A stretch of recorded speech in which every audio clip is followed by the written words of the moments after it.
જગદીશભાઈ, finally કેટલા સમયથી જેની રાહ જોઈ રહ્યા હતા એ નેતાનું નામ સામે આવી રહ્યું. અમિત ચાવડાની કોંગ્રેસના પ્રમુખ તરીકે નિમણૂક થઈ છે. પહેલી પ્રતિક્રિયા. બેન, કોંગ્રેસે ભૂતકાળમાં જે ભૂલો કરી એમાંથી થોડીક સુધરવાની કોશિશ કરી છે. પહેલી વાત તો ઈ એને કોશિશ કરી, ભલે અધૂરી છે પણ કરી તો કમસે કમ સારી છે. એટલીસ્ટ હતું એના કરતા સારી. કારણ કે અમિત ચાવડા જે છે એની છબી જે છે એ સ્પષ્ટ ને સાફ છબી છે. એની ઉપર કોઈ દાગ નથી, એનું કોઈ જૂથ નથી, ઈ કોઈ જૂથના નથી મોટા ભાગે. બરાબર. એટલે એ કઈક કોશિશ ભલે સરખી કરી છે પરંતુ હજી વાર ઘણી બધી છે. કારણ કે ઈ તો રાજવી પરિવારમાંથી આવે છે.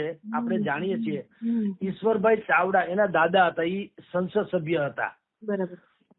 અને ઈ ઈશ્વરભાઈ પાછા માધવસિંહ સોલંકીના સસરા એમ થતા હતા. એટલે એનો રાજવી ઇતિહાસ પણ છે, એમાં કઈ કમ નથી. પરંતુ આપની જાણ ખાતર સૌરાષ્ટ્રને તમે બાદ કરો કોંગ્રેસમાં તો જેમ રામાયણ માંથી સીતા અને મહાભારત માંથી દ્રૌપદી કાઢી લે અને કઈ વધે નહીં, એમ સૌરાષ્ટ્રને બાદ કરો તો કઈ રાજકારણમાં કોંગ્રેસમાં વધે નહીં. બરાબર. એટલે આમ જોઈએ તો કે કારણ કે બીજી વખત અમિતભાઈને ચાન્સ આપવામાં આવ્યો છે, એટલે સવાલ એ પણ ઉઠે કે આ પહેલા પણ ભલે એક કોંગ્રેસ ઉપર કમાન્ડ કે મતલબ એમના પરિવારનો આખો ઇતિહાસ એ અલગ વસ્તુ છે, પરંતુ શું કોંગ્રેસ પાસે બીજું કોઈ નેતૃત્વ કરી શકે એવા કોઈ વ્યક્તિ હતા જ નહીં? એ સવાલ પણ થાય.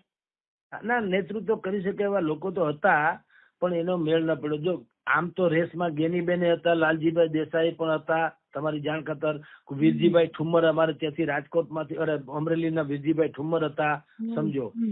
અહીંયા લલિતભાઈ કગથરા છે રાજકોટના, તો ઈ છે. એ તો બધા ધરખમ માણસો છે, સમજી લો. એવું નથી કે નહોતા, પરંતુ આ અત્યારે અમિત ચાવડાનું કરીને આ લોકોએ શું કર્યું છે, કોંગ્રેસે ઉત્તર ગુજરાત ને મધ્ય ગુજરાત ને એ તરફ વધારે એને જોક દાખવો છે, સૌરાષ્ટ્ર તરફ ઓછો. હવે દેખતે હે ક્યા હોતા હે. જગદીશભાઈ, કે જ્યાં અત્યારે થોડી કઈ પકડ છે કે અથવા તો એને વધારે ટાર્ગેટ કરીને એને મહત્વ વધારે આપવામાં આવ્યું? બિલકુલ થોડી કોશિશ બેન કરી છે, પણ હજી આખું જો માળખું હું જોઉં ને તો વિશ્લેષણની ઓર મજા આવે. કારણ કે આ તો ખાલી પ્રમુખ જ થયા છે, સમજી લ્યો, બીજી વખત. રાઈટ. પણ સૌથી મોટો ડ્રોબેક તમને કહું, તુષારભાઈ ચૌધરીને વિપક્ષના નેતા બનાવ્યા વિધાનસભામાં, ઈ જે છે સૌરાષ્ટ્રને ખટકશે. બરાબર. પરેશ ધાનાણીને કેમ્પેન કમિટીના ચેરમેન બનાવ્યા હોવાનું મેં જાણ્યું છે.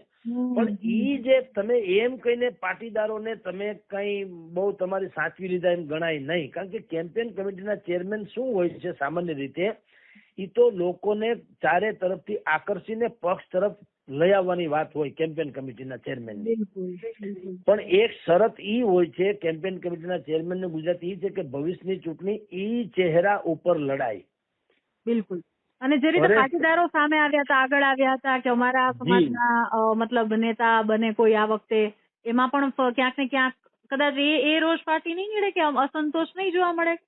બિલકુલ જોવા મળશે. પહેલી વાત તો તમારી જાણ ખાતર પાટીદારોએ તો લેખિતમાં આપેલી વાત છે હાઈકમાન્ડને. કે.સી. વેણુગોપાલની પત્ર લખ્યો હતો કે રાહુલ ગાંધીનો સમય અમને લઈ દો, અમારે કેટલીક રજૂઆત કરવાની છે. રાહુલ ગાંધીએ સમય જ નથી આપ્યો. તમે કલ્પના કરો.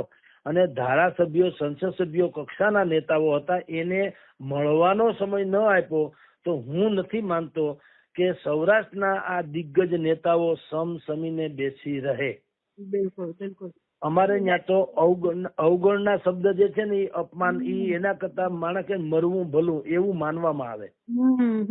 એટલે ક્યાંક ને ક્યાંક દબાતા સૂરજ અસંતોષ ને એવું હતું કે ઘણા બધા ધરખમ નેતાઓ જે બહુ જ કહેવાય કે લાંબા સમયથી કોંગ્રેસ સાથે વફાદારીથી જોડાયેલા છે, એમને કદાચ ચાન્સ મળી શકતો તો આ વખતે તક હતી, એ નથી મળી. અને ફરી એકવાર રિપીટ વાળી થિયરી. પરંતુ એવું કહી શકાય કે ભાઈ ચલો કોંગ્રેસના આમ જોઈએ તો ઘીના ઠામમાં ઘી પડી ગયું. ના, ઘીના ઠામમાં ઘી નથી પડ્યું, ઘી પડ્યું. હવે જ્યાં જે થાય એ ખરી એમ સમજી લો. અતિ છે ને, અતિ સર્વત્ર વર્જ્યતે.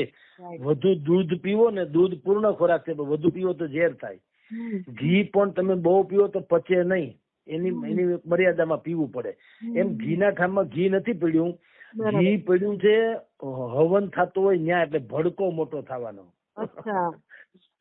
ઘી હવનમાં પડ્યું છે. હવે આ પછી કંઈક મોટું થાય એવા અંદેશાની તમે લખી રાખજો, 2-4 દિવસમાં જુઓ ધડાકા બડાકા કેવા થાય. કારણ કે હજી મેં તમને એટલું કહી રાખું, આખું માળખું હજી મારી પાસે નથી, ખાલી પ્રમુખ વાળી વાતો છે. હજી બાકીનું જે સંગઠનમાં કોને શું સ્થાન આપ્યું એના ઉપર આધાર છે. પણ જયારે કી પોસ્ટ ની વાત કરવામાં આવે, મુખ્યમાં ક્યાંય હું પાટીદારને અત્યારે જોતો નથી, એટલે કહી શકું. કાલ સવારે કઈક બીજું આવે તો જુદી વાત છે, પણ જો પાટીદારોને સન્માનનીય ગણી શકાય એવી કોઈ પોસ્ટ કે પદ આપવામાં નહીં આવે તો આ ઘી જે છે એ બળતામાં પડશે અને ભડકા મોટા થશે. ઘી. બરાબર. આભાર જગદીશભાઈ અમારી સાથે જોડાવા બદલ અને વાતચીત કરવા. નમસ્કાર. ઘી જે છે એ બળતામાં પડશે અને ભડકા મોટા થશે. ઘી.